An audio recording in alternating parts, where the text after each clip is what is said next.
नमस्कार। उम्मीद है आप सब लोग प्रसन्न होंगे। भारतीय उपमहाद्वीप में राजनीति की कुछ परंपराएं रही। उसमें से एक परंपरा ये भी रही है कि ज़्यादातर समय उत्तर भारत ने दक्षिण भारत को डोमिनेट किया।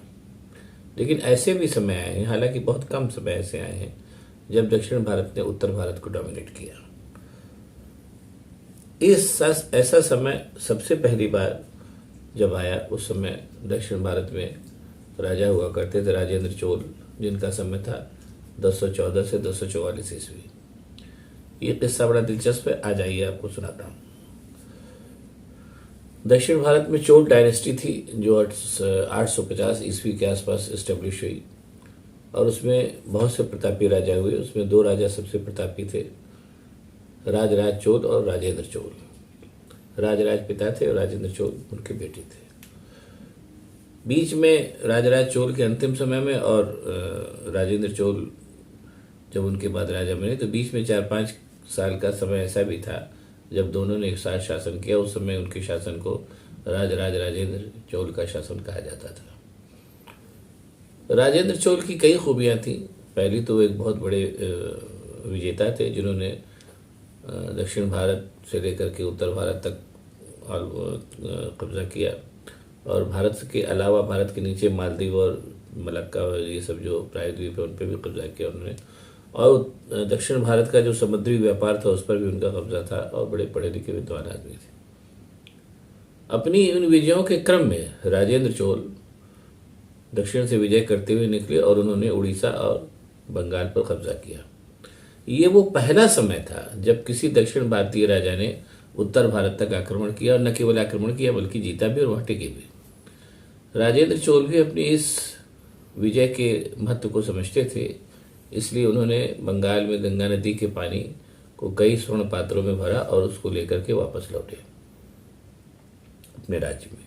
उस समय चोल साम्राज्य की राजधानी तंजावुर हुआ करती थी, जिसे उनके पुरखों ने बसाया था, और राजराज चोल वहीं पर शासन करते थे। उसके बाद राजेंद्र चोल भी वहीं से शासन करते थे।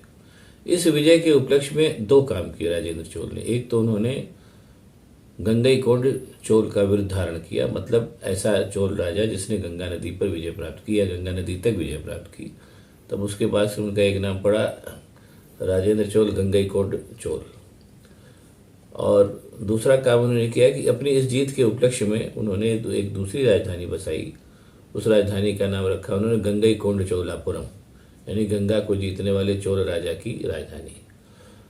और वो तंजावुर के अलावा दूसरी राजधानी थी चोल साम्राज्य की, और उस राजधानी को भी राजेंद्र चोल ने बहुत करीने से सजाया।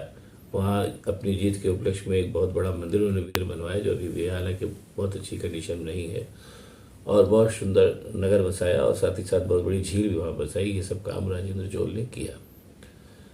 इसलिए एक तरीके से देखा जाए तो राजेंद्र चोल को वो पहला विजेता माना जाना चाहिए क्या, वो हैं भी, जिन्होंने दक्षिण भारत से चल के उत्तर भारत तक पर विजय प्राप्त की। हालांकि इतिहास लेखन में उनका नाम नहीं लिया जाता। उसकी वजह भी इतिहास लेखन की वही परंपरागत शैली है कि हम उत्तर भारत की डोमिनेंस को ही दिखाते हैं, और दक्षिण भारत ने जब कभी कभी उत्तर भारत पर डोमिनेट किया तो उसको उतना महत्व नहीं देते। इसके बहुत से एग्जाम्पल हैं। सबसे जो लेटेस्ट एग्जाम्पल है वो पामुलपति वेंकटेश नरसिंह राव का था, पीवी नरसिंह राव, जिनको संक्षेप में कहते हैं, जो आंध्र प्रदेश के थे, और उन्होंने प्रधानमंत्री बनने के बाद दक्षिण भारत के गौरव को बढ़ाया। और उसके पहले मैं बता चुका हूँ एन.टी. रामाराव थे, जो आंध्र प्रदेश के चीफ मिनिस्टर रहे। एन.टी. रामाराव ने भी हालांकि उत्तर भारत को डोमिनेट तो नहीं किया, लेकिन हाल के वर्षों में जो राजनीति हुई उसमें दक्षिण भारत के वर्चस्व को फिर से स्थापित करने की परंपरा या स्थापित करने की जो पहल है वो एन.टी. रामाराव ने की, मैंने बताया भी था। इसलिए मुझे लगता है कि जब लोग राष्ट्र के एकीकरण या राष्ट्र की उसकी बात करते हैं, तो जो दिल्ली के सत्ताधीश हैं उनको इस बात को चाहिए, और करना नहीं किया है तो अभी तक करें, कि राजेंद्र चोल जिन्होंने एक तरीके से दक्षिण से आके उत्तर भारत पर डोमिनेट न केवल डोमिनेट किया बल्कि नया नगर बसाया, और वो एक तरीके से उत्तर दक्षिण भारत की एकीकरण का भी एक प्रयास उसको आप कह सकते हैं। राजेंद्र चोल के विजय अभियान को, राजेंद्र चोल के व्यक्तित्व को नए सिरे से पुनर्परिभाषित करके उसकी प्रसिद्धि की जानी चाहिए, ऐसा मेरा विचार है। अब अगर आप लोगों को ये वीडियो पसंद आया तो इसको लाइक करिए, शेयर करिए, सब्सक्राइब करिए, ताकि मैं इतिहास के ऐसे ही और गौरवशाली पलों को आपके सामने रख सकूं, जिनको आप पसंद करेंगे। बहुत बहुत धन्यवाद। नमस्कार।